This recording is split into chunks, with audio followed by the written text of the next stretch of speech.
Jail থেকেই সক্রিয় রয়েছেন শেখ শাহজাহান। সন্দেশখালীতে ফের হুমকি। দমদম জেলে বন্দি থেকেই শাহজাহানের বিরুদ্ধে হুমকির অভিযোগ। পাম্প চালিয়ে উঠছে বিল। কেএসবি পাম্প বাঁচায় বিদ্যুৎ, বিলের প্রবলেম গেল। বিদ্যুৎ সাশ্রয়কারী জার্মান টেকনোলজিতে তৈরি কেএসবি পাম্প। পয়সা বাঁচাও, টেনশন ভাগাও। নাজার থানায় অভিযোগ দায়ের রবিন মণ্ডল নামে সরবেরিয়ার বাসিন্দার। জমি সংক্রান্ত ব্যাপারে জেল থেকেই শেখ শাহজাহানের বিরুদ্ধে হুমকি দেওয়ার অভিযোগ। মফিজুল মোল্লা মোবাইল নাম্বারে ফোন করেছিল। মফিজুল মোল্লা আমাকে ফোনটা ধরিয়ে দিয়েছে, বলে এনে কথা বল। আমি কে কথা বলবো? বলে শেখ শাহজাহান।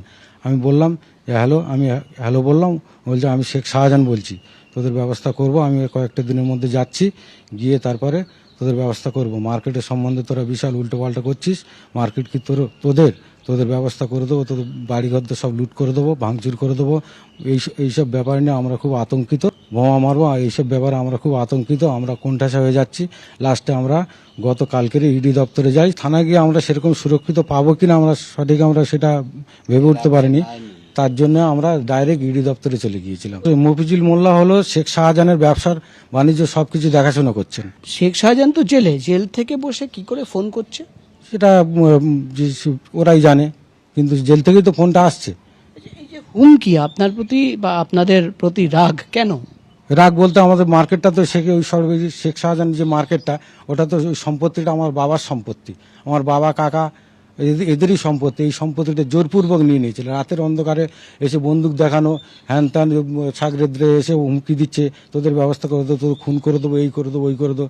লাস্ট আমরা বাধ্যতামূলক এই জায়গাটা ওদেরকে দিয়ে দিতাম। জোরপূর্বক নিয়ে নিয়ে আমরা আর কিছু করতে পারিনি। এবার পাল্টা অভিযোগ। অভিযোগকারী এই রবিন মণ্ডলের বিরুদ্ধে নাজার থানায় পাল্টা অভিযোগ দায়ের করলেন শেখ শাহজাহানের স্ত্রী তসলিমা বিবি। কথা বলবো, সমীরণ পাল রয়েছেন টেলিফোন লাইনে। সমীরণ, কি অভিযোগ করছেন শেখ শাহজাহানের স্ত্রী? যেটা অভিযোগ করছেন শেখ শাহজাহানের স্ত্রী, গতকাল নাজার থানায় তিনি বসুমিতা অভিযোগ দায়ের করেছেন এবং সেক্ষেত্রে তিনি স্পষ্ট উল্লেখ করেছেন তসলিমা বিবি যে শেখ শাহজাহান গ্রেপ্তার হওয়ার পর তাদের মাছের আড়তের ব্যবসাটা দেখাশোনা করতেন রবিন মণ্ডল, যিনি সরবেরিয়ার বাসিন্দা এবং যিনি গতকাল নাজার থানায় অভিযোগ দায়ের করেছেন। এই রবিন মণ্ডল কাজ করতেন, শাহজাহানের মাছের ভেড়ি দেখাশোনা করতেন এবং গত কয়েক মাসে তিনি প্রায় 25 লক্ষ টাকা গরমিল করেছিলেন এবং তার হিসাব চেয়েছিলেন তসলিমা বিবি।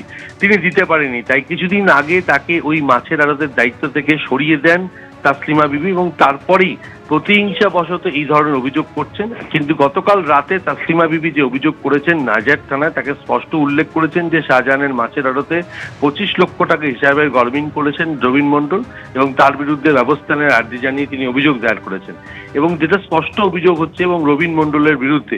কিন্তু রবিন মণ্ডল যেটা বলছেন যে শেখ শাহজাহান গ্রেপ্তার হওয়ার পর তিনি ইডির দপ্তরে গেছিলেন এবং তিনি শেখ শাহজাহানের বেআইনিভাবে জমি দখল, শাহজাহান মার্কেট যেটা সরবেরিয়াতে, সেখানে তিনি বেআইনিভাবে দখল করে তৈরি করেছেন, এই সমস্ত সাক্ষ্য তিনি প্রদান করেছিলেন।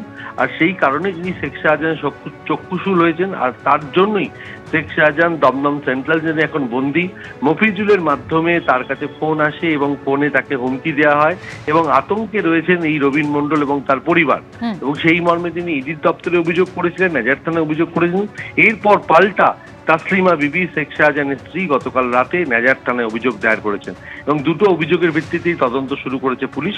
এবং পুলিশ যেটা জানাচ্ছে যে এই যে রবিন মণ্ডল তিনি কাজ করতেন এই শেখ শাহজাহানের ভেড়িতে 25 লক্ষ টাকা গরমিল করেছেন এবং এই তদন্তের আর্জি জানিয়ে অভিযোগ জানানো হয়েছে। কুসুমিতা, ধন্যবাদ।